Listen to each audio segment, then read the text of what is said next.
If you don't have access to electricity, you don't have access to refrigeration. And if you don't have access to refrigeration, you're constantly trying to procure food because food doesn't last.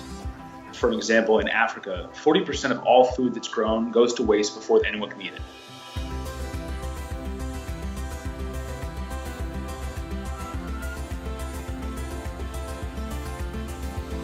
My co-founder, Kwong Trong, came into contact with something called a Zero-Pot cooler, invented by a Nigerian school teacher in the 1980s. He was like, this could solve so many problems worldwide, but it's heavy, it's breakable, you can't really mass produce it. Can we make it lighter, more efficient, and ultimately have it be less expensive through mass production? And that's what we've done.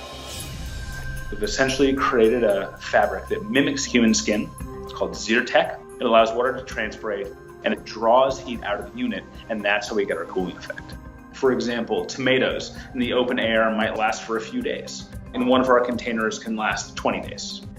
If we can have a real impact on the overall income of a poor rural Moroccan farmer, and we can multiply that over roughly the 719 million people who live in climatically appropriate areas who have no access to electricity, we can really change the way they eat and the way they live.